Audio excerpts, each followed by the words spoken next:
Howdy, everyone, and welcome back to Moment of Truth, the podcast of American Moment. My name is Saurabh Sharma. I'm the president of American Moment, and I'm joined by Nick Solheim, the COO of American Moment.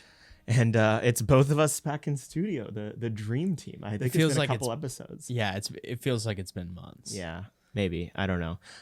Time has started to all blend together. It's a flat circle.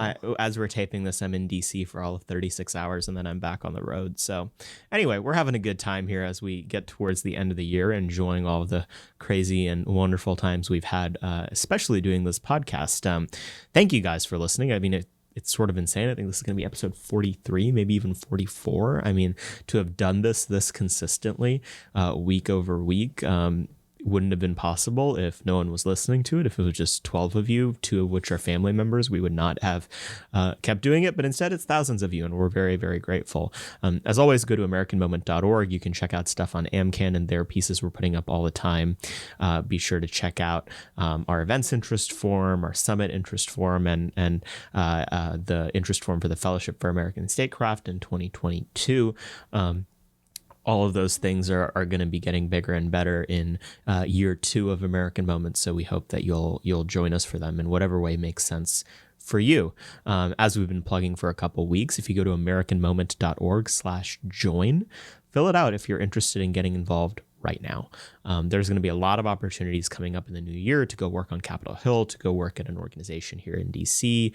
Who knows, maybe even to work for us. I don't know. The point is that if you're looking to get involved, or you're already involved and are looking for a community of people who think like the people on the podcast that you're listening to, reach out. You'll meet with me. You'll meet with Emma, our coalitions manager, and you'll have a jolly old time getting to be part of the American Moment extended family. I would say that we would have a Christmas party for you to come to, but we realized that everyone and their mother does one of those, so we're not doing one. We're probably going to do something else in January, and hopefully we'll have more details for you about that soon too. Today we had on someone very special, someone we've been excited about having on for a while now. We had on Patrick Witt, who is currently running for Congress in Georgia's 10th congressional district. But before that was the deputy chief of staff at the Office of Personnel Management in the Trump administration. That makes him the second OPM employee that we've had here on Moment of Truth. Andrew Kloster was the previous one. And indeed, him and Andrew are good friends and have known each other for years, including back when Patrick experienced some of the worst of the American legal system, or rather lack thereof, when he was an undergraduate at Yale and had a bogus Title IX investigation against him. We talk all about that on this episode. He's one of those people who, unfortunately, because we live in a barbarous regime in a lot of cases, especially if you're a young white male, that was abused by the Title IX system. And so you can read articles about him online, or you can listen to the episode of Moment of Truth we just did with him. But after he went to Yale and was a star quarterback there, could have easily been a star quarterback in the NFL. He went instead to Harvard Law School, spent some time in management consulting, and then went to the Trump administration. A very interesting, a very smart guy who also had the courage to serve on President Trump's post-election legal team in Georgia. Now he's running for Congress. We talked about everything from his experience dealing with the worst of what the system is in this regime, what the problems of the conservative legal movement are, what he did in the Trump administration, and what we need to do moving forward. I think Patrick's just really cool. I don't know what you thought about him, Nick. Sorry, I was thinking of a really funny quip that I was going to say to you after we were recording, so I wasn't listening to the last half. Oh, thanks. I was gonna say noted fellow white privileged man Saurabh Sharma. That's right. Inclusive of the what is it that you say, the Indo-Aryan diaspora? Yeah, that's right. That. But no, I really enjoyed our episode with Patrick. I think the number one emotion that I felt throughout this episode was just like fury is probably the best word. And the kind of righteous fury at injustice, at injustices that have taken place, against Patrick, but also, the broader injustices perpetrated by our current system on the American people. I mean, Patrick is just full of these stories about how, our power and our voice is being taken away by, the current ruling system. So definitely prepare to be red pilled today. Yeah, great episode, great guy. I think one of the best we've done yet. Yeah. As always, we have on candidates for office, not because they're candidates for office, but because they have interesting perspectives on contemporary issues that we care about here at American Moment. We are a 501c3 nonprofit, so the existence of this episode should not be seen as an endorsement or of Patrick's candidacy or a disendorsement of the opponents in his race. We take no official stands as an organization on campaigns or elections. But without further ado, we'll now go to Patrick Witt, and hope you guys enjoy the episode.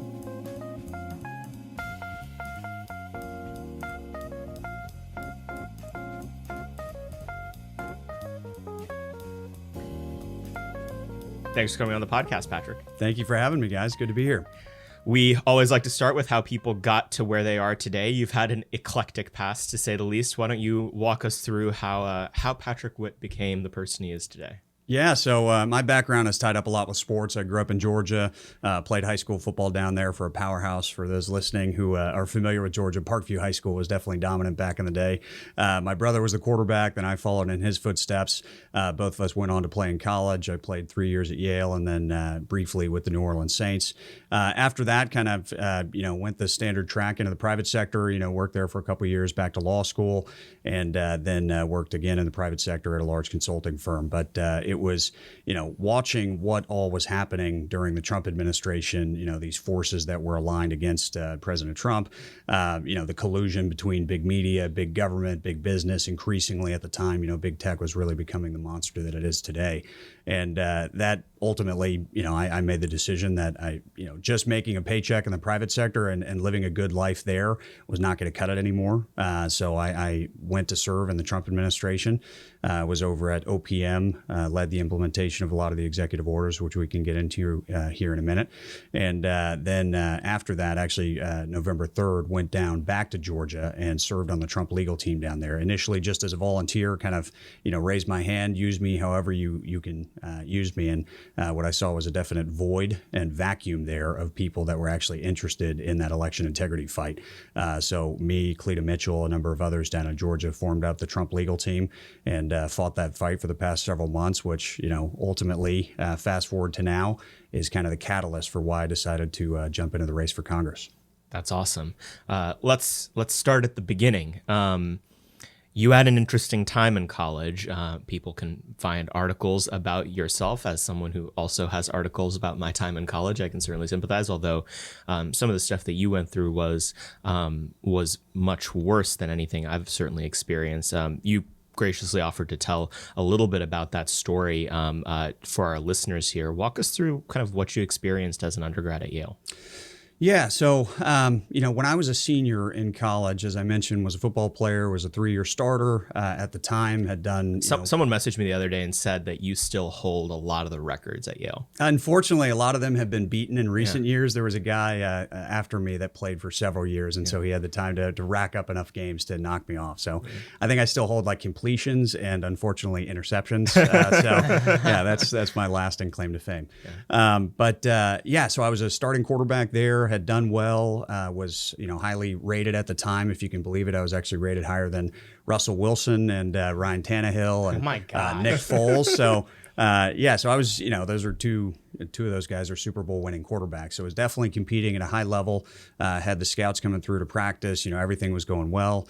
At that time, I'd also applied for several of the scholarships, postgraduate scholarships, the Rhodes Scholarship, the Mitchell Scholarship, and I was a finalist for the Rhodes. Was selected and, was feeling like life was pretty good. I had a job lined up upon graduation to go to work for one of the top consulting firms. So everything was going well. And actually on the day that the news broke on campus that I was named a Rhodes Scholar finalist.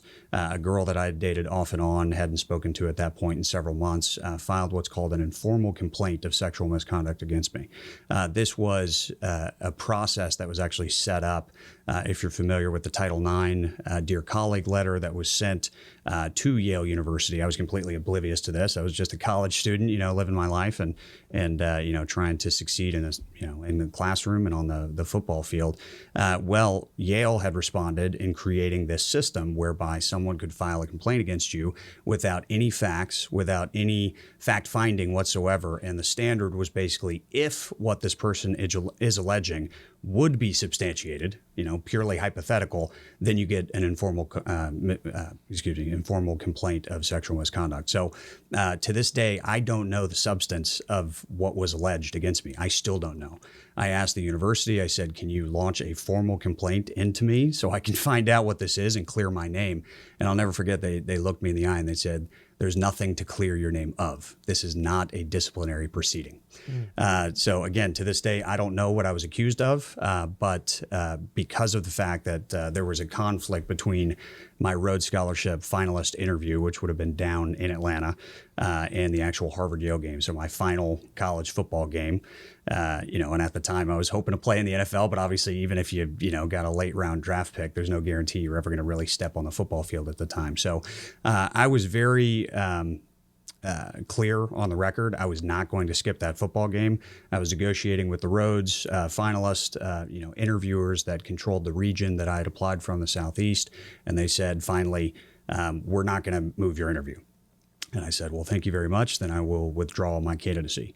About a month or two, about 2 or 3 months after that, in the spring, I get suddenly a bunch of calls from the New York Times, this reporter there, saying, hey, we've heard that there was this complaint lodged against you and that you were actually not a finalist and that you had misled everyone, like this was some big conspiracy that I was leading to deceive the public into believing a feel-good story that never was. They wrote a big expose on me. It was front page news, if you can believe it, a seemingly minor story that didn't deserve that kind of coverage. They smeared me in every which way. And, obviously other media outlets piled on after that. I lost my job offer that I had worked so hard to get. It came out right before the NFL Combine. So instead of, talking about my, college football career and the achievements on the field, I spent the entire time talking about that. And as a bubble guy, a 4th through 7th round draft pick, hopefully, or maybe a free agent, it completely destroyed any real chances that I had to pursue my childhood dream of playing in the NFL. Since that time, I had to basically rebuild my life from scratch, suddenly with this big black mark out there. And to this day, you can still Google me and read all about it. I would also encourage people, though, years later, when I was at Harvard Law School, I joined 19 other Harvard Law School professors in denouncing Harvard's consideration at the time of adopting these exact same policies that Yale had adopted that ensnared me in that process. So I wrote a big Boston Globe op-ed on that, basically laying out exactly what happened to me, the complete lack of due process rights that I was afforded, no opportunity to defend myself, no opportunity to even hear what I was being accused of or face my accuser for that matter. So I can't tell you how many other young men have reached out to me since that time who found my story or followed it at the time when it came out and said, I'm dealing with something similar. What do I do? These universities have become completely captured, by the government. They are the enforcers of the social engineering schemes that the government wants them to implement. And unfortunately, I was a white male on campus. There was no sympathy for me at the time. Brett Kavanaugh hadn't happened yet. The Rolling Stone article with the UVA rape hoax had not happened yet. So I think the environment has changed somewhat. People recognize that there are serious abuses that can happen with this system. But it devastated me. And it's been, a decade of rebuilding my life. But obviously, I think my story is ultimately one of triumph and, showing that there is life after cancellation. And it's going to require a lot of hard work, a lot of tough conversations. We're talking about it today. Yeah. It never goes away. But ultimately, we need people who are, living proof of the fact that you can stand against this onslaught of the cultural Marxist and triumph. I think that is the best how I got here answer we have ever had on the show. Man, I didn't even want to interrupt because that was just such a great thing. I went back and read your Boston Globe piece yesterday, and I was kind of thinking about a lot of this, Title IX stuff, particularly as it relates to, its implementation at universities, and how it really takes away your right to face your accuser, to be judged, by your peers or by people in the university system. There's no, way to provide proof or to be investigated or actually officially or that sort of thing. How can we, reform this system? I mean, as someone who's kind of been on the receiving end of, its bad characteristics, how, aside from, universities not implementing it, like Harvard, I mean, how, from an administrative state perspective, could we reform this system? It's a good question. I don't know if I necessarily have all the answers to it. Like you, my first gut instinct is just like, don't let the universities do this. Basically, what they're doing is appropriating to themselves the criminal justice system because they're not getting the outcomes that they want. And instead of having a jury of your peers, in a normal process of fact-finding, discovery, and opportunity to defend yourself, to face your accuser, you have basically just instituted one-party rule in terms of, justice that they're going to administer. And oh, surprise, all these people are extremely woke, and you walk in and you're already the enemy in their eyes. So it's a foregone conclusion what conclusion they're going to reach. I think it's a larger problem of we as people in this country, taxpayers, are funding the implementers of our destruction, the people tearing down our culture, the people who are ultimately, shooting back at us and trying to villainize a certain type of people based on your race, based on your gender, based on your political affiliation. We need to stop funding people like that. So why do these universities get all these tax breaks, federal dollars? We're subsidizing student loans, causing inflation of cost of going to school, education to go through the roof, because there is no forcing mechanism on the other side that's limiting, there's no real competition. We've created this caste system, if you will, in this country where people are obsessed with credentials and they will climb over one another, fight tooth and nail to try and get their kids into the best schools. And these schools are ultimately indoctrinating people. They are convincing them that no one could possibly think those crazy conservative thoughts over there. This is how intelligent people think. And kids are influenced by it. You're an 18-year-old, you show up, you probably got some of this in your public school, in my case, or private school, especially some of these very woke private schools. And you show up, and then the people who control your grades, who have tremendous authority over the direction of your life, are telling you that this is the way to think. And, you might roll your eyes at it and say, yeah, I'm just kind of performing for the teacher, but it's influencing you whether you know it or not. And so, I think the step one would absolutely be, if you are going to teach these critical race theory concepts, if you are going to set up these, systems of injustice, really, to go after certain people on campus, federal dollars gone, and any tax breaks that you might be enjoying right now also gone. Until you actually twist the knife on them, they're going to continue to destroy this country.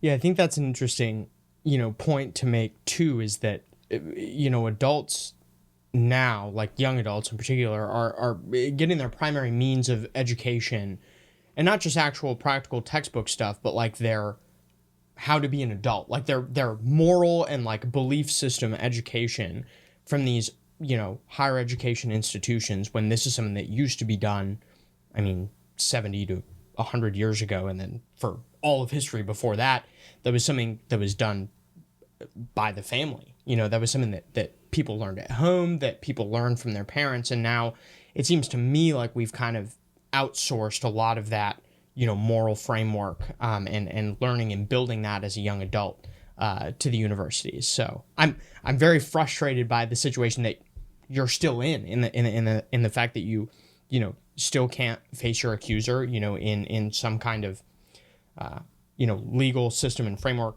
within Yale and actually, fight back against that accusation. I mean, I'm infuriated on your behalf. Yeah, I mean, a donor that I was actually meeting with recently was asking about my background, and I was telling the story of what I went through, and they had also asked the question earlier about why am I running, and I said something about, hey, my service in the Trump administration, I think all of our institutions have been taken over by the left, these people that are bent on fundamentally transforming the country and their woke image. And later, when I walked through the story of what happened to me in college, they said, that's why you're running, because you care about this kind of crazy injustice that hurts real people like you, who at the time, I was not a political person. I was a 22-year-old football player just trying to, win the game on Saturday and do well in the classroom the rest of the week. And if you don't fight back against this, if we don't get the right people in government who understand the stakes of the game, there are lives that are being destroyed by these kinds of policies every day. You won't hear about them because the liberal media will not cover these kinds of stories. And, there's not a lot of sympathy for people like you. In my case, what's the big deal? You're going to some Ivy League school, you'll be fine. And you don't realize that you are damaging people along the way, and you're doing it for political ends. Yeah, it goes to a concept that we think a lot about here at American Moment. I think that a mistake is to create a cult out of youth for its own sake. You see a lot of people who run around on the right who they're young people that are just kind of a fresh coat of paint over the same boomer opinions. But there is a fundamental difference in the experience that a lot of younger conservatives or just ordinary people who've been mugged by reality have than maybe an 80-year-old member of Congress. Because by the time 80-year-old members of Congress started seeing all these crazy campus stories on Fox News, there had been a decade and a half of people really suffering from the consequence of these policies.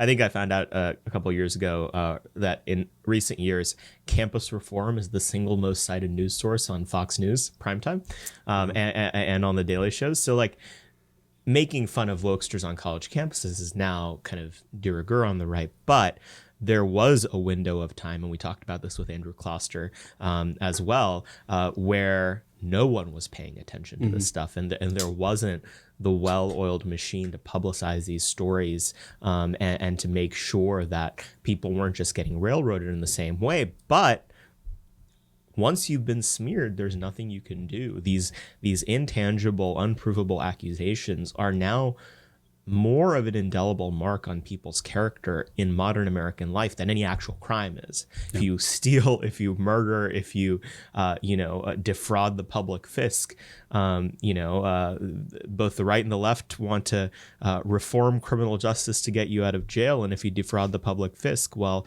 then you either get elected to Congress or you get a bailout from the federal government. And so, it's an entirely barbarous system we've created. And I don't have a point there other than to complain about it. This is just a rant. Yeah, that's it. but it goes to, I think, the next stage in your career, which I found particularly interesting. You did manage to go to quite a good law school. You went to Harvard Law School and started your legal education there and a career in the legal sector. Tell me a little bit about what you've seen of the conservative legal movement. We're taping this on the Tuesday before Dobbs is supposed to come down. What has been your assessment over the last, I guess it would have been 10 years of being in and around the conservative legal movement? And, I think you were in Blackstone once upon a time. I mean, you've sort of been part of that entire ecosystem. What do you make of it? I think it's lacking in many ways, and I'll address it kind of in two ways. So number one, I think a lot of the people that we are promoting within the conservative legal movement are exactly the wrong kinds of folks. These are the people that went to the fancy prep schools, are members of the country club, and they're always thinking about that next promotion. They're thinking about, I got to, toe the line. I can't step too far outside of the mainstream because I might not get that clerkship, or I might not get that appointment to the federal bench. Or if I'm on the federal bench, I'm thinking about the Supreme Court. So there's this career progression that they're constantly concerned about, which keeps them in the lines. And as conservatives, we're somewhat sympathetic to that. We don't want activist judges. We do want them to, decide the cases based on the law, not just to create whole cloth opinions to arrive at the outcome that they want. But at the same time, it's a perversion, I think, of what it means to be a conservative, which is we can objectively look back in time. You mentioned Dobbs, it's something like Roe v. Wade. That was an opinion that was created whole cloth by a liberal activist court at the time. So is it conservative to now conserve the thing that was wrongly decided? A lot of conservatives, res judicata, they would say, yes, we are ultimately here, we're institutionalists, and even if the ship took a wrong turn, the right decision is not to get us back on course, but to ultimately just kind of, preserve the ship from tipping over. Let's not make, too aggressive of a turn. So I think that is ultimately a perversion of conservatism overall. And it's a larger discussion I was having with my brother recently about what does it mean to be a conservative? Do you start with the means? Are you in love with the means of, limited government, low taxes, all those things that ultimately we would, I think, like to see, but we're going to sacrifice the ends, which are, what does a good society look like? And we as conservatives, people on the right, I don't think they're really willing. There's not enough people willing, you certainly are, who are willing to say, this is what the good society looks like. And yes, we do feel confident enough to say that, government should be in, trying to promote, encouraging this kind of outcome. A lot of conservatives shy away from that. They say, no, it's not for us to decide this, to tell people how to live their lives. And so I think it's a combination of a lack of confidence and then also this libertarian streak that really took over the party, I think, in the post-Reagan consensus that needs to be broken. We must stand for something as conservatives, and we must have confidence in our position to say, and we're going to do something about it too. Yeah, so I remember we talked about this on the show extremely early on. I don't remember what episode number it was that we had our board member Rachel Bovard on, but it was, I think, in the first 5 or 10. And we talked a lot about how, conservatives, particularly, in Congress, in the White House and that sort of thing, like to outsource a lot of the hard decision making to the courts. And you hear this sort of braying all the time on Twitter now. People are saying, oh, but we got all these judges, Trump got us all these judges, and it's going to be, all the right decisions are going to be made.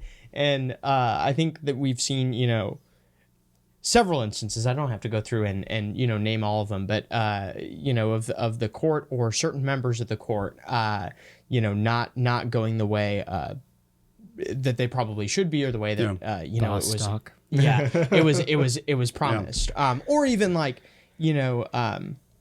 the college vaccine mandate case in Ohio. You had, I think, some of the conservative members going, and saying that was fine. So anyway, all that to say, I think people are, and I'm very encouraged to see people like, you and several other people that we've had on the show, running, because I think it represents a shift in mindset from, oh, we're not going to make the tough decisions to, I'm going to throw your compliment to us back at you and say, what you want America to look like, and you want to pursue that. So talking about the conservative legal movement moving forward, especially with Dobbs coming up, some of these other really important court cases coming up, if you and several of these other, encouraging folks we see running for Congress make it, what do you guys want the conservative, legal movement to do for you to kind of support you? Yeah. There's another big problem that I didn't touch on initially in my answer, which is on the conservative side, we have a lot of people who are extremely risk averse and basically want to declare defeat before even fighting the battle. The left doesn't think this way. They will launch 100 lawsuits that an objective legal observer would say, you're never going to, win one of these. That's a complete misinterpretation of the law. Objectively, this is wrong. Don't file this lawsuit. No, they put resources behind it, and they fire shot after shot, knowing that it only takes one of these to slay the dragon. And ultimately, they get in front of the right judge, and they get what they want. And then what do conservatives do? They flip around and say, well, stare decisis, this is, something that we must preserve, that we can't touch. It's a bizarre inversion. Again, we somehow find ourselves defending these liberal decisions that were just made because liberals launched an onslaught on our judicial system and finally got, the one shot to land. I would, in the meantime, until we can start getting people into these law schools, that think the way that we do, I'm not optimistic about that. I think they're going to continue to try and root out mistaken decisions like me sitting in front of you. I'm sure they're not too happy about, having their name attached to me or some of these others, like a J.D. Vance, for example, coming out of Yale Law School. You need to seek out people who probably didn't go to these law schools and have that chip on their shoulder that want to take down this system because they recognize that it's corrupt.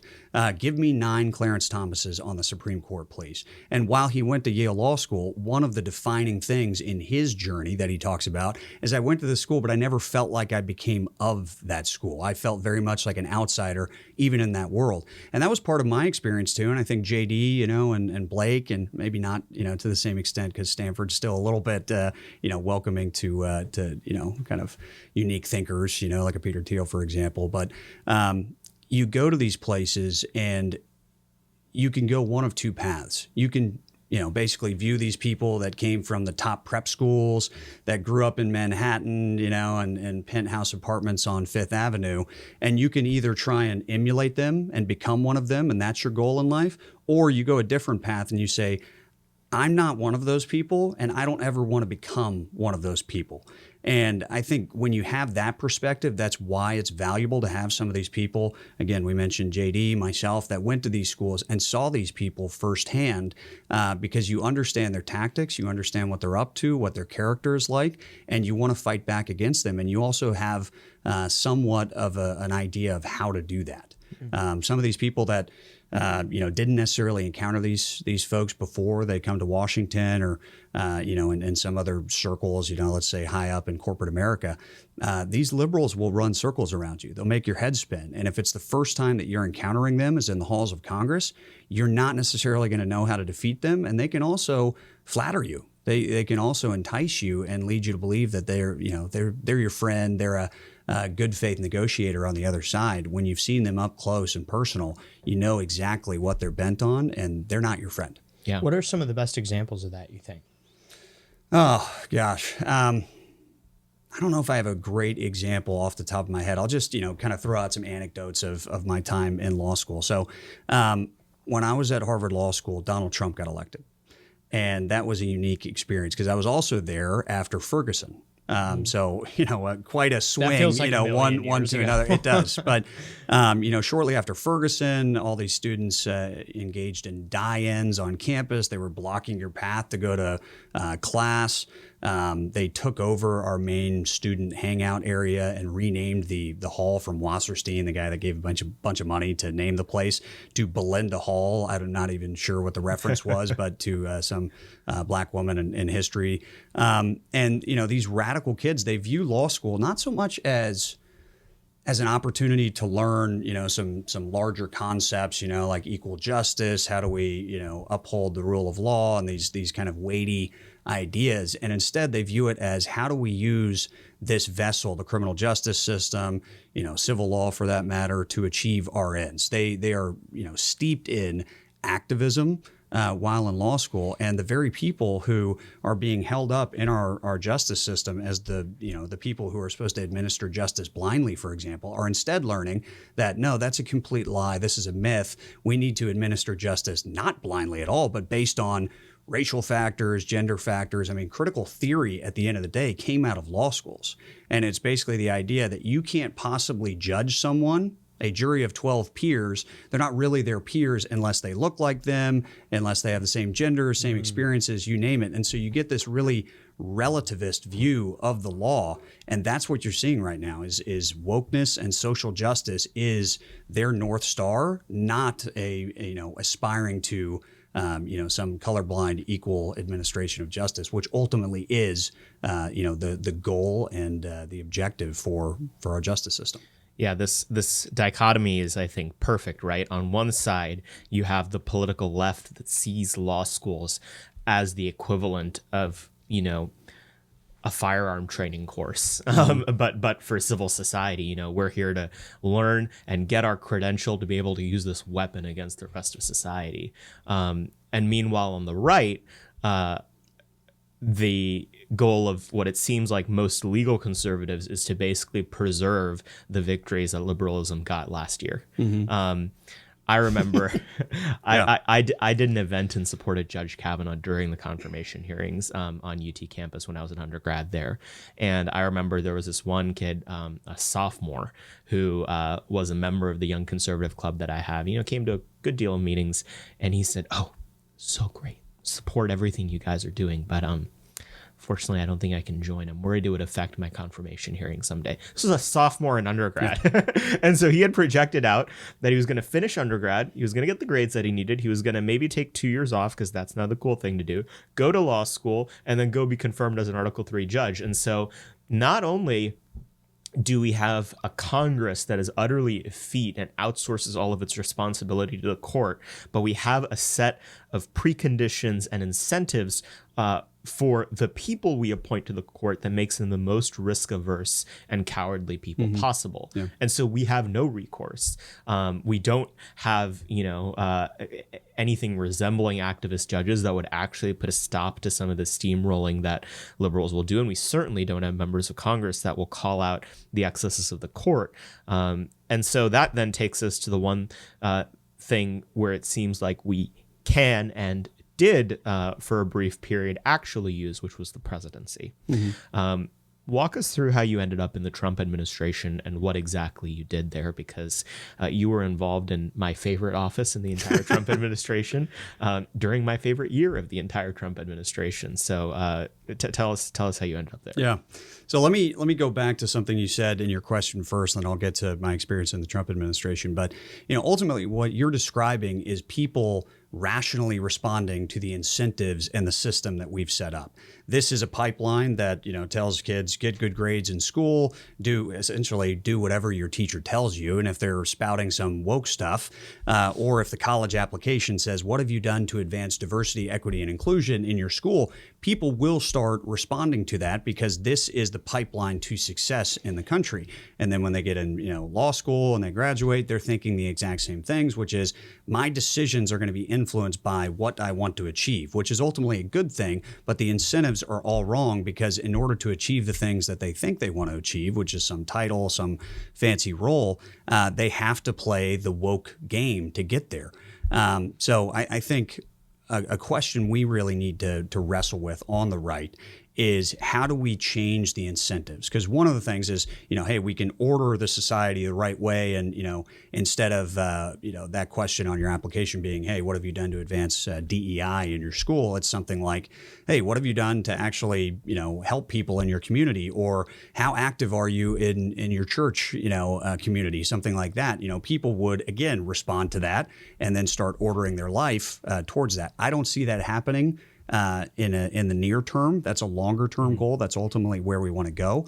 But what we need to do is start to, I think, diminish some of the value of that pipeline. Again, the obsession with college degrees, with credentials, that leads people into this pipeline of, I will pay whatever it takes to get into, this top school. It's going to saddle me with hundreds of thousands of dollars in debt, and then I'm going to go work in some Wall Street bank because that is the good life in my mind. We need to start, taking things away. One of the things that we did in the administration at OPM, kind of circling back to your main question, sorry for the tangent, is start to remove a lot of the requirements for college degrees for these roles. Because first of all, they just don't require them. And second of all, a lot of these people coming out of these colleges with these degrees, their brains have been turned to mush by these crazy professors and these crazy ideas. They haven't learned anything. They've actually probably killed off a bunch of gray matter in their brains, stuffing it with garbage.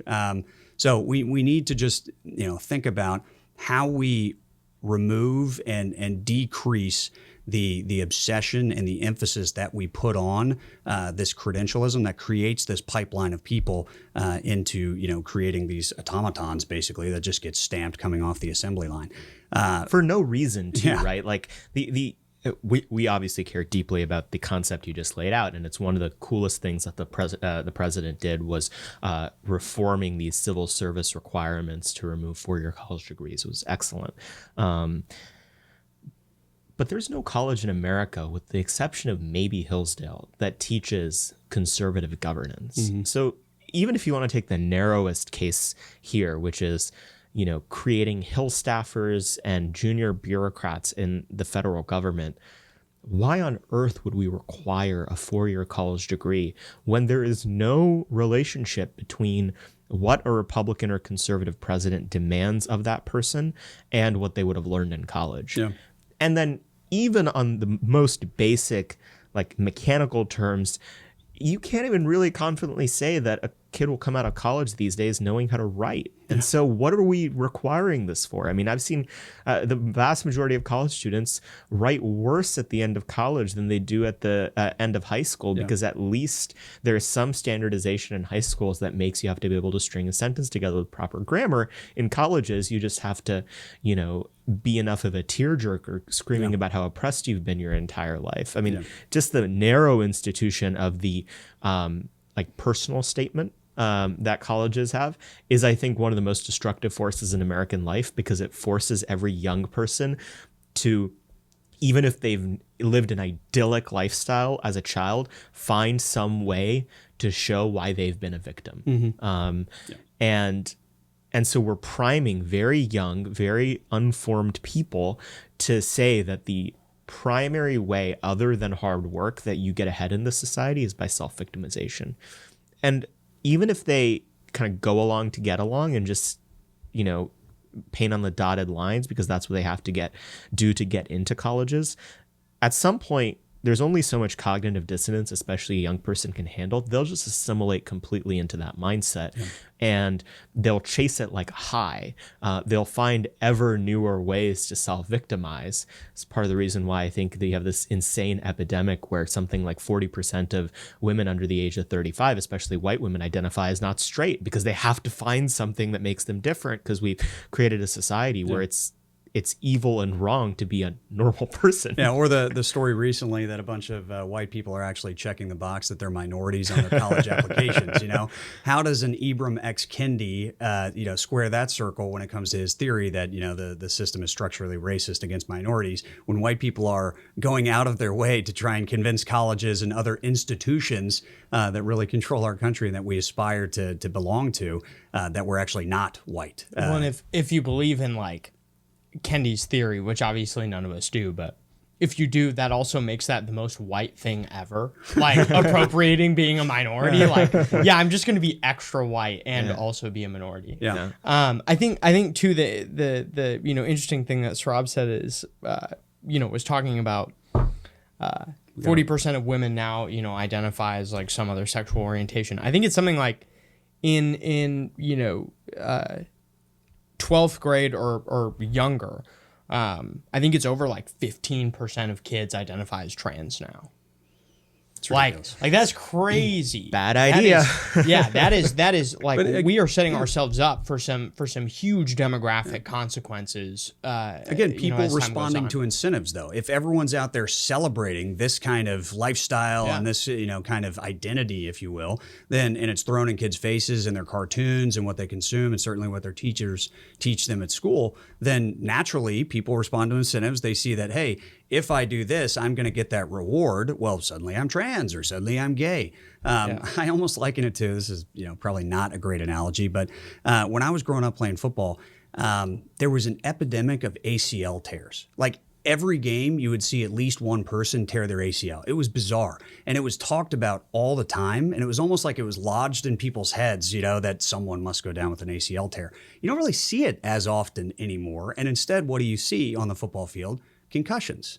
And what are we all talking about all the time? Concussions. There's something about when you keep an idea front and center and you just, bash people over the head with something, they almost naturally gravitate to it. Maybe it's a confirmation bias, or something. But I think there's something to that, which is, again, if it's all in the news, if it's all we talk about all the time is gender identity and sexuality and this and that, well, then it's no surprise when it starts showing up in young people who are very influenced by these ideas. Yeah, I've read about that. Speaking of things that none of us probably learned about in college, these fear, I think they were called fear epidemics or something, where people would, be told, oh yeah, there was a gas leak 10 miles, as a science experiment, people would say there was a gas leak 10 miles away from you, here are the symptoms.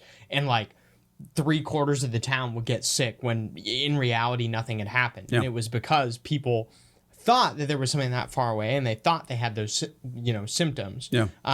So I actually think that's a great analogy, because that's like, we live in a fear-based society now. I mean, that's kind of what, if I don't stand out, or if I don't, matter, what's the point of it all? If I don't matter measured against this new like American value system, I mean, why don't I just end it all? Yeah, it's almost a Weaver-esque idea. Ideas have consequences. The mind has an extremely powerful effect on the material world. People either, take actions based on what's in their head, or it just kind of like manifests itself through what we see of people making decisions based on these ideas that are put in their heads. It's it's not quite Inception, because it's quite obvious, where these ideas are coming from, and that it's intentionally being forced on people. But again, I go back to, we as conservatives need to think about, what policy decisions are we taking, what actions are we taking to change these incentives? Because the problem, I think, to people that have been officially red-pilled enough, is pretty clear. We know what the problems are. We know where these centers of power are that are ultimately, trying to chip away and tear down our society. I always refer to these people as they're anti-civilizationist. It's not enough to just go out there and say, oh, they're liberals, they're Democrats, oh, socialists, these scary words that, Conservatism Inc. Throws out there. But these people are tearing down civilization itself. And we on the right need to stand for civilization and those large ideas that our country was founded upon, and then change the incentives to, drive people to want those good things. Absolutely. The dumbest line in politics that's repeated ad nauseum is that, culture is downstream politics is downstream from culture. Politics is downstream from culture. And it's usually used to preface an argument for why we should do nothing in a certain circumstance. You do not believe in doing nothing. And you, in fact, did things in the Trump administration. We'll leave it to a generation of Hollywood producers to come out, putting in good conservative ideas in their movies. It's not going to happen. No, it's just ridiculous. It's not. And like the best thing that they can bring to bear is like God's not dead 4, and okay, that's fine, I guess, but it's not really moving the needle much. So back to the Trump administration. How'd you end up there? What was the process of you getting in, and what did you do while you were serving? Yeah, sorry, we went on quite a tangent. This is what the long form is for. We can do many tangents. So I had a couple friends that were working in the administration. A friend of mine was deputy chief of staff over at HUD under Ben Carson. And I had another friend that actually just joined shortly before I did. She was the executive secretary at OPM. And so it was through them I was asking about, hey, what's your experience been like so far? I'm very interested in serving. Would there be any opportunities? And, lo and behold, I was up in D.C. actually doing some work at the time for my consulting firm, was up here on a project. And Peggy, the woman who was working at OPM, said, why don't you just come in and meet some people? And so I showed up. I'm glad I wore a suit, because I walked into the room and it was very much a job interview. I had no idea that was, even going to be something that we discussed. But, they said, hey, we're interested in you. Tell us a little bit more about your background. What does President Trump's presidency mean to you? What are the policies that you're most excited about that he's achieved? The magic questions, as Andrew Kloster exactly. told us. Yeah, I'll get to Kloster here in a minute, because this was step one. This was kind of the folks over at OPM at the agency itself asking me these questions, and they offered me the role of deputy chief of staff, and I was flattered, humbled. I was like, wow, it's a large agency, 2,500 people, $2.3 billion annual budget. This is quite a bit of responsibility here. And this is also an agency that initially I didn't quite know as much about, but I certainly learned that, in some presidencies, OPM can be a rather dormant agency. Yeah, the bureaucracy is a good thing. They're all Democrats, and they're all, without even giving them direction, they're just achieving the ends of the administrative state towards this woke end. But under a Republican president, this is really the center that needs to be, full of life and energetic in tearing down that administrative state. So that was step one. I passed that interview, and then I went over and met with the guys from PPO, Johnny McEntee, James Bacon, Kloster, who you mentioned. And I'll never forget Kloster asked me that same question. What are the policies that you're most excited about that you think, are the biggest achievements? And we talked about that. And he said to me at the end of the interview, when it was obvious that I'd passed and they were going to be officially offering me a job in the administration, he said, one of the things we look for is we don't want to bring anyone to D.C. who hasn't been mugged by the system, the government before. And where we started this conversation, what I went through as an undergrad, in a lot of ways, in corporate America, that kind of, very stay inside the box, let's not do anything that's, risky. That is a big strike against you, and you have to explain that away. For Closter and the guys at PPO, they were looking for people like that had that view of, hey, there's something really wrong with this system, and not only do I recognize it, it's wronged me personally before. And I think that kind of attitude going into the administration was critical, because you're not tempted by the siren song of DC, the permanent bureaucratic state, the job offers, the lucrative, things that they hold in front of you to try and keep you on that path that they want you on. You're like, no, I'm here to break things up. I'm here to shake up that system. And this kind of goes to a larger point of, right now people talk about, well, Trumpism was great, the policies were great, but can we do it without Trump? Trump is too controversial, the tweets, he polarizes people. And the thing I say back to that is, if it's not Trump, you better find someone else who is willing to be a battering ram against that system, because it requires blunt force trauma to break it up. If you think you're going to go in there and sweet talk these people into ceding their power and loosening their grip on our country and our culture and our society, you're out of your mind. You are going to have to fight this head on, and it requires someone who is willing to take on that oncoming fire. My role in the administration over at OPM, kind of getting back again, long-winded answer. We were really where the rhetoric meets the road on Drain the Swamp.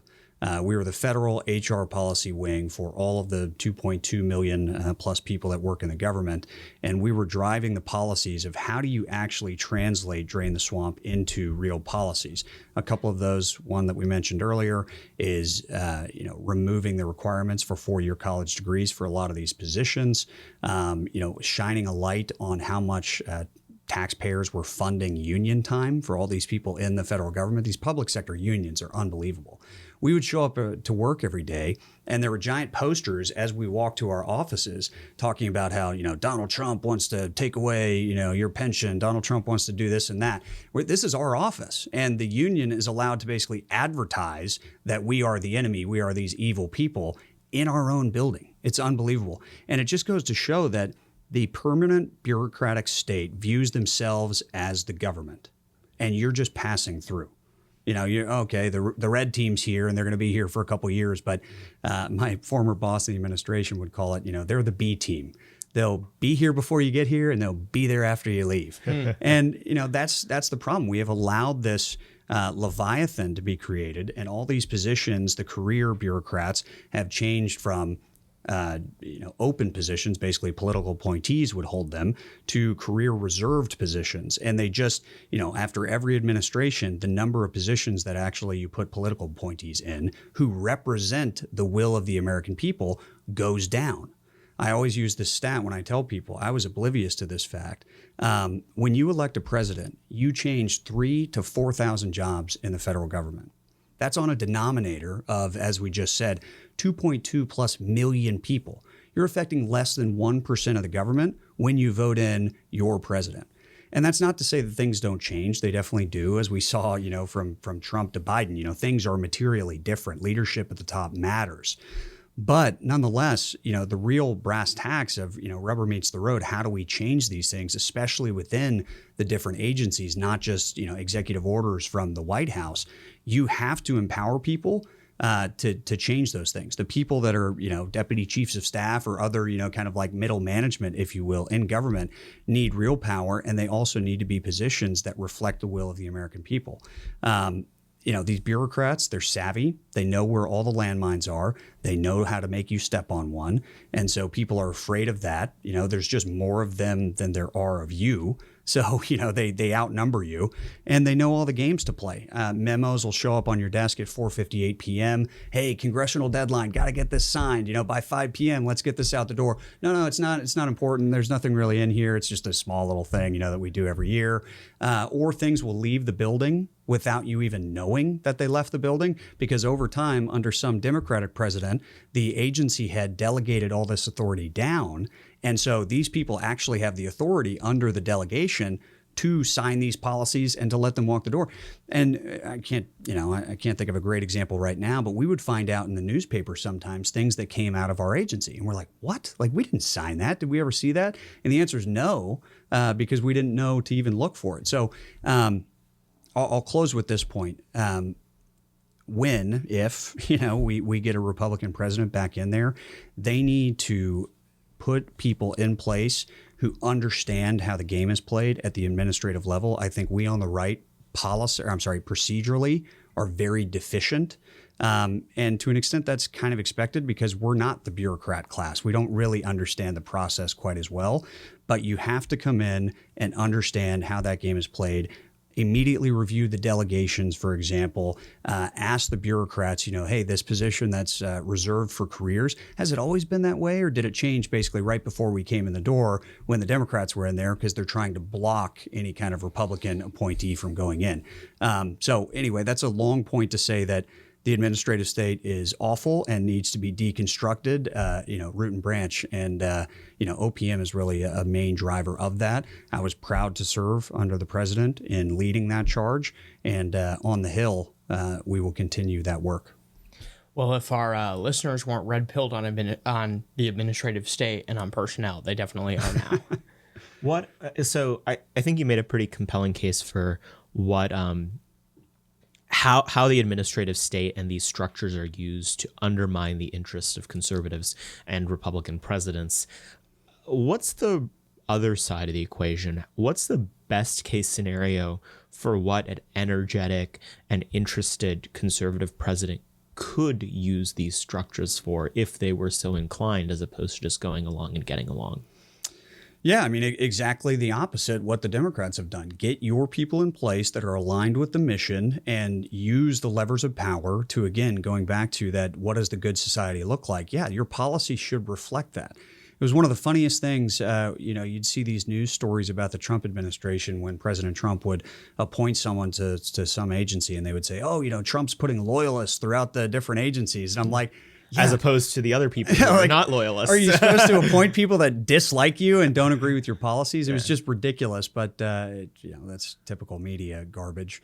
But no, you need to find people who are properly aligned with the mission, because as we learned in the early years of the Trump administration, you get the Miles Taylors in there that are Senior Trump administration official, exactly. Miles Taylor. actively undermining the agenda. Yeah. And so, what PPO did under Johnny McEntee, James Bacon, Closter, as we mentioned, was critical and should be the standard. You need to properly vet people because, again, there's way too many swamp creatures out there that would love to come in and work in the executive branch for a little gold star on their resume, but they're not interested in actually getting anything done. You need people who are there to roll up their sleeves, get to work, and recognize that the agency inside of which they work is populated with a bunch of people who are there to work against you, to thwart what you are trying to do. And so you have to just, be prepared for battle when you go work in the executive branch.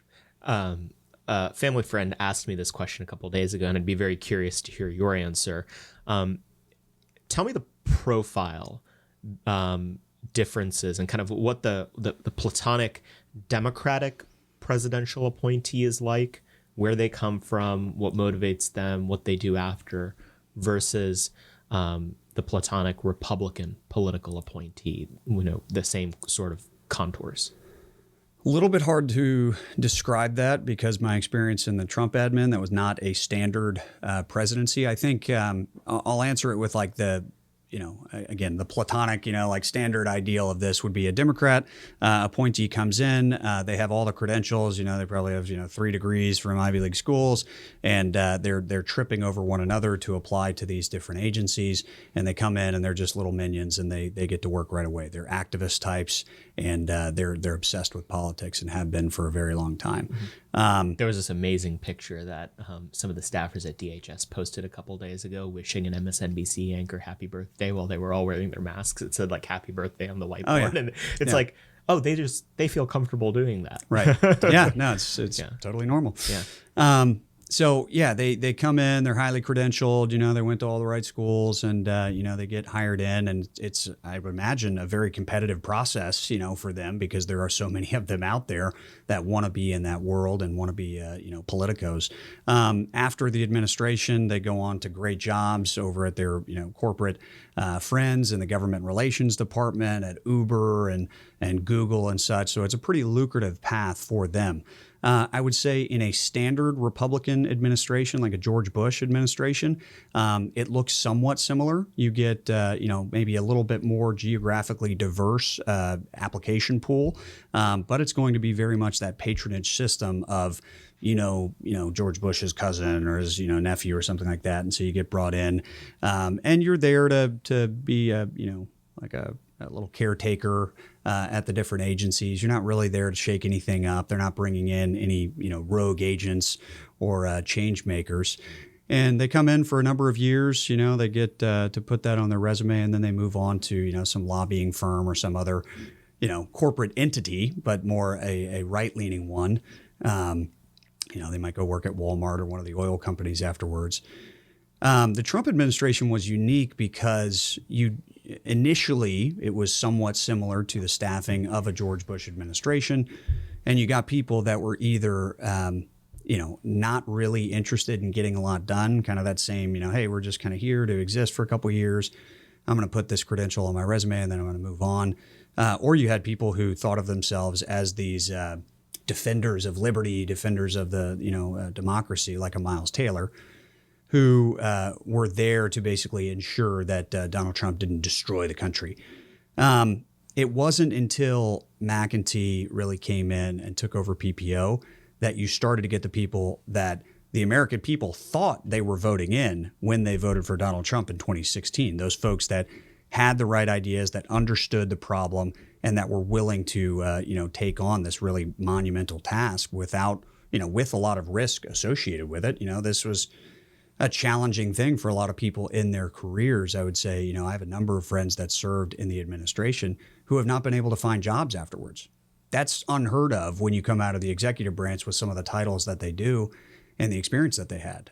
But this town, DC, the swamp, wanted to send a clear message that if you're on Team Trump, if you're one of these America First types, it's not going to be a good decision for you long-term. Career-wise, this will kill your career, and so don't even think about it. And I'm proud that I didn't listen to those folks. I didn't necessarily get that advice from anyone, but even if I had, you need people who are going to be bold enough to say, you know what, forget my career. I'm willing to take this on because this is a worthy objective that we need to pursue.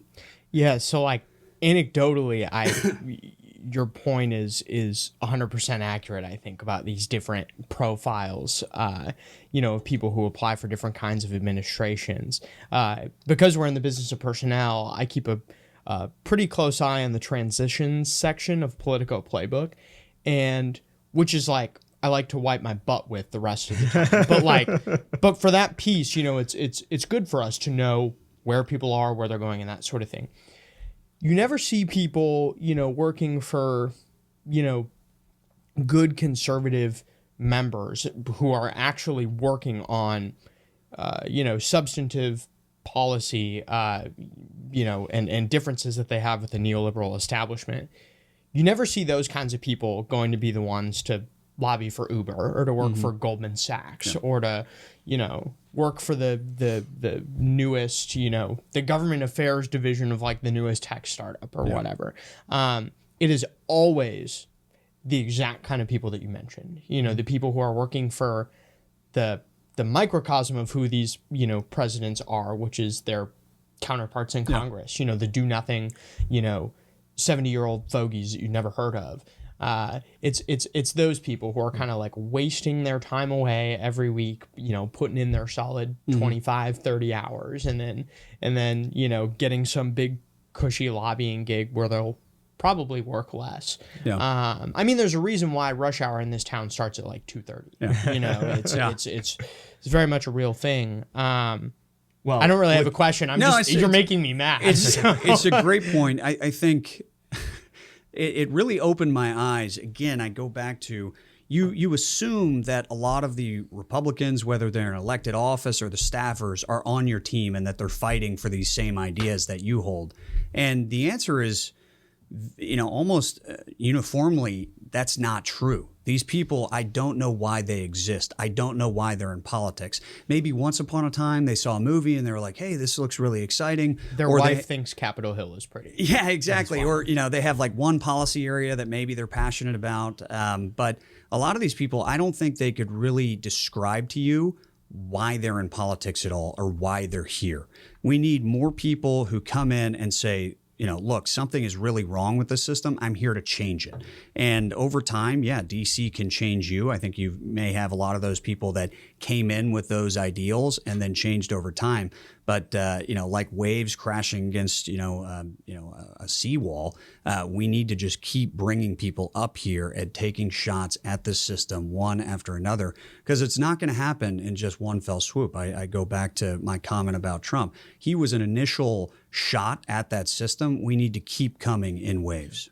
I will say the one exception to your point about who gets to go to these fancy jobs after the Hill is that I know for a fact a couple of years ago when there started to be scrutiny against big tech on Capitol Hill, a lot of the big tech companies hired specifically out of Freedom Caucus offices saying, we're going to hire these principled libertarian conservatives to tell everyone why it's not principled and conservative to do anything about these tech oligarchs. And there was a lot of surprisingly interesting offices. It was Paul Ryan, but it was also, fine, I'll say it, Ted Cruz and Rand Paul staffers that went to go work for Facebook and Twitter. The one interesting instance of this that I saw recently, and I don't really know what to make of it, and I don't know, even though I'm from Minnesota, I don't remember what this person's name is, but Klobuchar has been one of the Democrats who's been really big on, big tech stuff, which is surprising because she's like the most milquetoast. Like, I've spent time with her. She's god awful. I hope she doesn't hear that clip. She's gonna come after me. But Minnesota's a small place. You'll understand. But the staffer that was leading her big tech charge was recently hired by I can't remember if it was Google or Facebook, but it was one of them. Like, the person responsible for, this kind of breaking up big tech initiative for one of the senators wanting to take this on the most. Yeah. She got hired away to work for one of those companies. You're probably making a cool $2 million a year or something. Yeah, you truly have to start wondering. I hear a lot of optimistic stories, about, Republicans and Democrats can like work on X, Y, and Z. And I really want to believe those. I would really like to believe that political realignment is happening. And I think among actual elected representatives, it maybe is. Among staff, it's not. Yeah. It's not happening. People are still being won over by fancy titles and by big paychecks.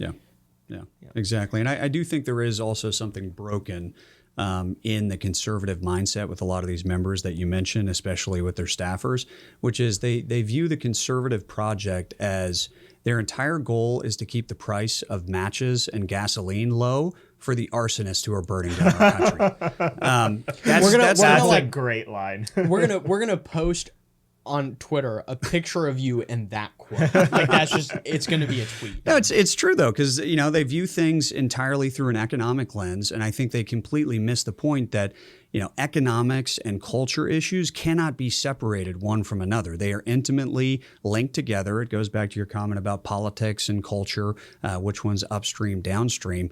If you don't view the nation overall and all these issues as interlinked, I think you're missing the point. It's basically like, you're trying to see with only one eye, or really you're kind of blinding yourself. These issues are linked. We must view them as such, and we must understand that it's not enough just to say that, hey, we've been successful because GDP has grown. GDP has grown exponentially over the past, 20, 30 years. And at that same time, marriage rates are down. Our birth rates are hitting all-time lows. Kids are struggling in school with basic concepts that previously they had mastered and that we were leading the world in.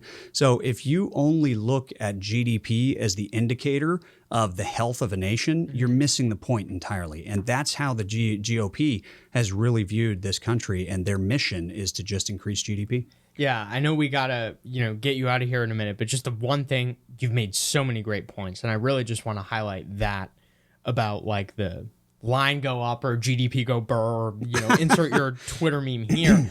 I think actually one of the funny things about that and the fun you see a lot of these young Zoomers having online with these kind of, I mean, Saurabh's actually probably the person I'm thinking of the most, but. The interesting thing about that is it is kind of like a middle finger to the system, right? It's a whole generation of young people, and I think this is true on the right and left. We've been told, yep, when this line goes up, everyone's good. Mm-hmm. And like, I'm married, my wife and I are looking to buy a house right now, and it's like, it is, the line going up is not helping me. Yeah.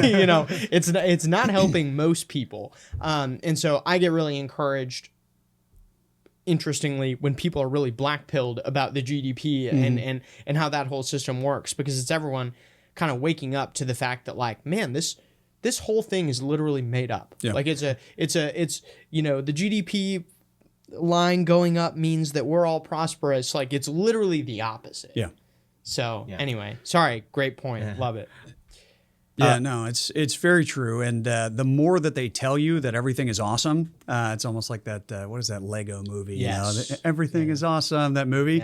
Yeah. The media spouts it. They tell you that things are going well in the country, but the experience is so different than what they tell you it is. And that really leads to, as you mentioned earlier, that cognitive dissonance, that it's just jarring when people tell you that everything is great in America, but don't believe your lying eyes when your experience is so different than that. Yeah. The last thing that I want to touch on is, we were talking about this institutional knowledge on Capitol Hill and the presidential administration.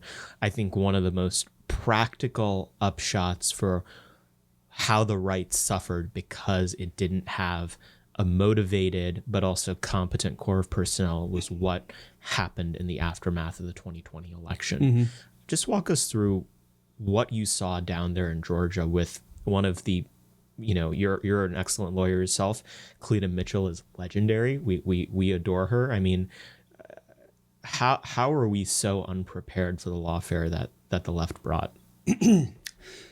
So that question specifically is hard to answer because I was working in the administration. We were focused on our task, implementing the America First agenda. So I assumed incorrectly that the campaign really had this planned out and that in the different swing states, we would have teams in place that were ready to fight this.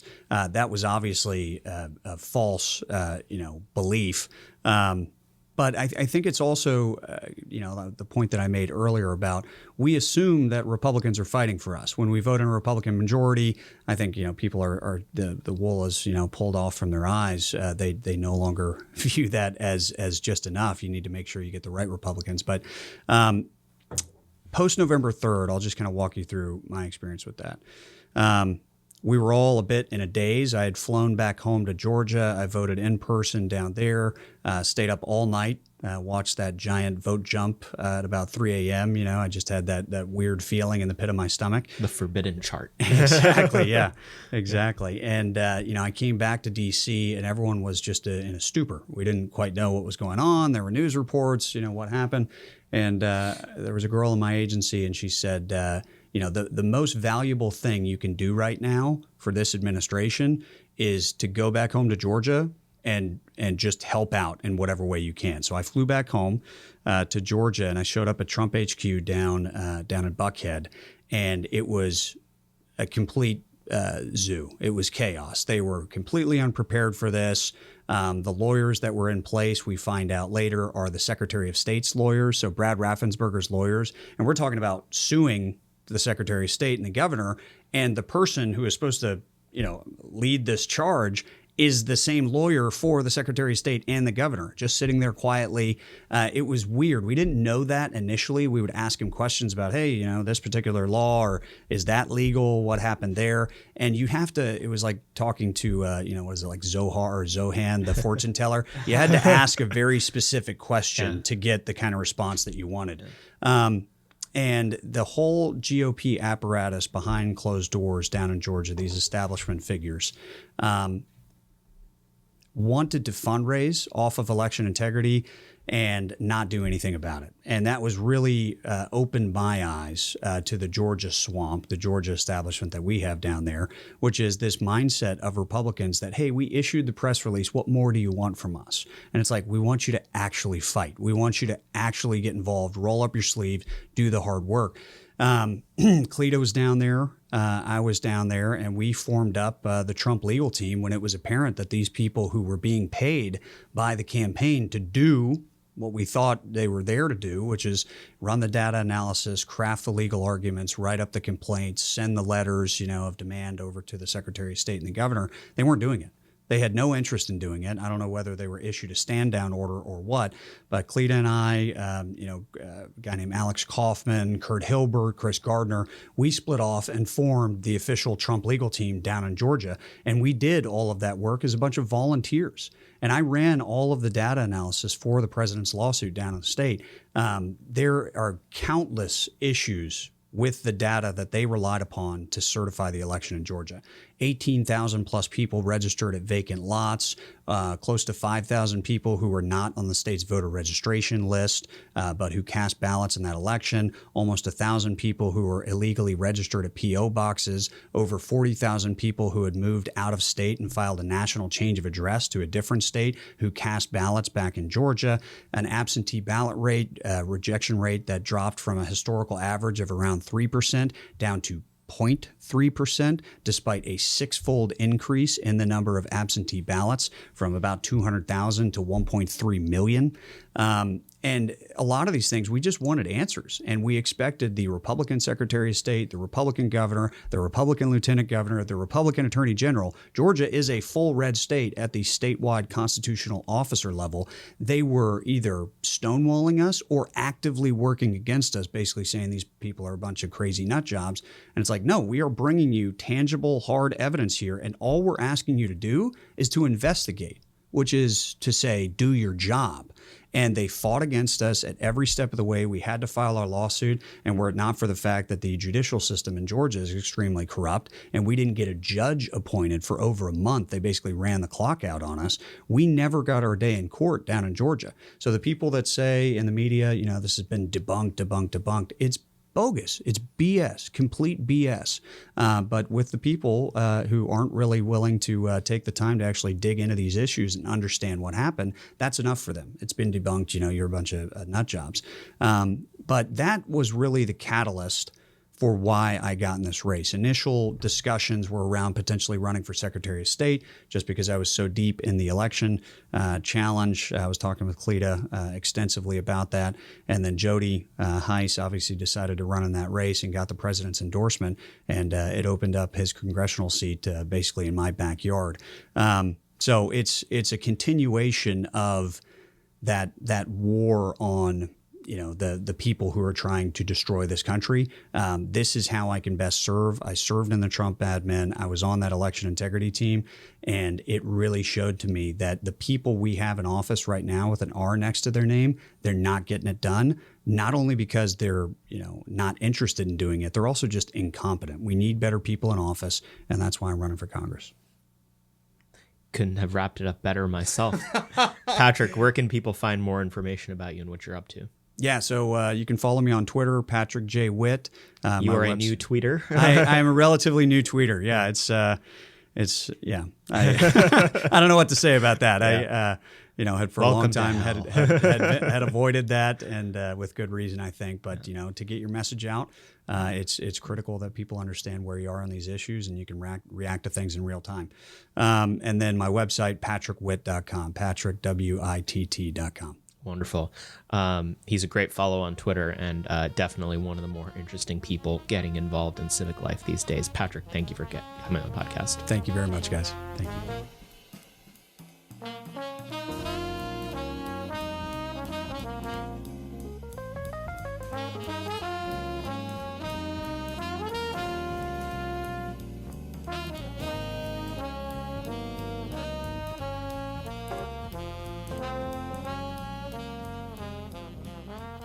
Today we're going to do some self-promotion, fellas. I have an article. That's not different from what we do. We're literally on a podcast right now. We do that every day. Yeah, noted podcasters, Nick Solheim. I hate that. I hate that as a title. Yeah, podcaster Americans here. I had a piece out in print in the American Spectator that I wanted to talk a little bit about today as we close out the episode. It goes to one of the concepts that I've spent a lot of time thinking about on the right, and something that I've talked about in speeches, speaking to especially socially conservative groups over the past couple of years, namely that we ghettoize social conservatives on the American right. There's this idea in professional Washington that quote unquote serious people do economics and foreign policy, and those quote unquote social issues, they're for those conservatives and those Christians. And that dynamic is one of the most pernicious forces on the right and in the broader policymaking environment in DC, because it takes the people inside of whom not only the imprimatur of the base's ratification exists, the base of the Republican Party is social conservatives, but also the people who in these elite circles have the deepest conservative instincts about what society should look like and what American civilization should be, and it cordons them off into a very narrow set of issues: religious liberty and abortion.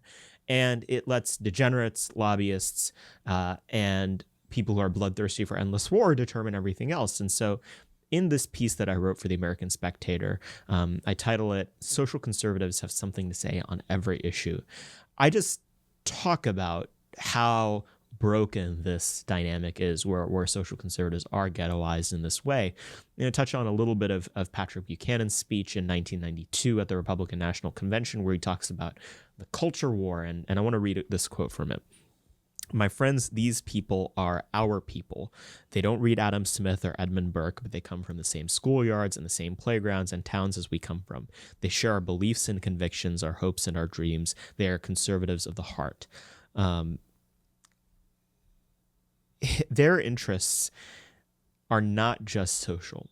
They are also economic. And in that speech later, Mr. Buchanan talked about how there were hardy men at the steel mill that were afraid of losing their jobs to NAFTA, that there was a legal secretary who was worried that she wasn't going to be able to put food on the table. The interests of social conservatives and what social conservatives have to bring to the policy conversation go far beyond the narrow constraints of quote unquote cultural issues. They have something to say about immigration. They have something to say about trade. They have something to say about corporate power. They have something to say about the cultural forces that are dominating in American life. They have something to say about welfare. They have something to say about all of these things. And we need to return power in the Republican Party to these people that are ultimately the base that we, as conservatives exist to serve. The socially liberal, fiscally conservative person is an alien to the actual electorate. They're a vanishingly small percentage of it, 2 to 3%. They have an enormous amount of influence here in the policymaking environment in Washington, D.C. And so, I highly recommend you check out the piece. It's a concept that I've spent a lot of time thinking about, and I think that it can form the basis of a lot of the instincts that undergird some of the ideas we talk about here at American Moment. Not all of them. I mean, I think that it takes a little bit of, leg room to talk about how innovation policy needs to be a socially conservative issue, but I think you can get there. It would just be a little bit strained. But I think that the majority, and a pretty serious majority, of the policymaking conversation that we have on the right needs to center the voices of social conservatives, because at the end of the day, they are the people who are the guardians of the culture that we on the right in DC love to say that we're defending, the American way of life, as it were. So anyway. I cited that speech to someone the other day, and they had the audacity to tell me that that was the speech that made gay people not feel welcome in the Republican Party. I love politics. Yeah, and they were like, this is why we need log cabin Republicans to like fight back against this stuff. Anyway, just a ridiculous anecdote from like how dumb people are in DC. The interesting thing about Saurabh's article, which I must admit I have only skimmed. I listened to you talk enough, to know the general gist of where you're going with stuff. But I think the interesting thing about this, and we kind of talked about it on the episode today, is that even on the issues that we've been told that are, socially and morally acceptable to focus on, Saurabh laid out, abortion as one, and then like freedom of religion, those are kind of the things that we're allowed to talk about. We don't even do a good job of, protecting freedom of religion, but also like, fighting to, appeal the right to an abortion. I mean, we'll find out tomorrow. Yeah. Well, okay. Yeah. Maybe I'll look like a fool when this episode comes out, in which case Jake can just cut this part out. But any bets on what's happening in Dobbs? No bets at all. I don't want to. I'm going to give my black pill bet, which is that conservatives will not be the ones who win. Okay. Yeah. I'm just praying about it. Yeah. Like I'm just praying about it. I don't know. But anyway, on those issues that we're allowed to talk about, we haven't even done a good job. One of the examples of, people on the right in the social space who are actually, working on both the things that are allowed and the things that aren't allowed is, we had Terry Schilling on our last episode, and we've interviewed him in another episode previously, who's on our board. I mean, when I think about people who are really like fighting the culture war and not just on the socially acceptable stuff, APP and Terry are at the top of my, and I have to give a shout out to John Schweppe. Otherwise he'll DM me and be like, why didn't you mention me? Yeah. I fight on this stuff too. So John, you're included. But aside from those two, first time in his life, and and their organization, I mean, there is a real vacuum, I think, right now for conservatives who really, want to step up to the plate and actually do something, and I'm not talking about hit a grand slam, Rome wasn't built in a day, Roe v. Wade won't be repealed in a day, but I mean, just start getting on base, hitting singles, I think there's really a space for conservatives who are passionate about this stuff to kind of step in, take a risk to your reputation, and really start fighting on a lot of these.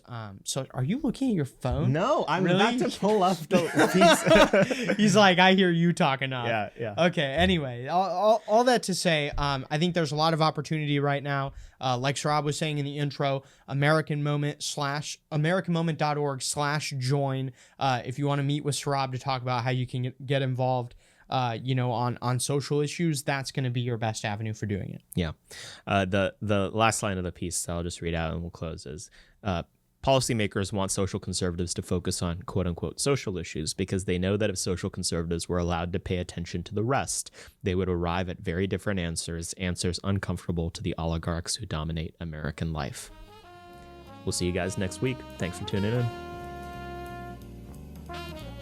Moment of Truth is an American Moment Studios production filmed at the Conservative Partnership Center. Our podcast is produced and edited by Jake Mercier and Jared Cummings. Our intro music is A Minor Struggle by Ryan Serenich. Don't forget to like and subscribe on all platforms, and you can go to AmericanMoment.org to learn more.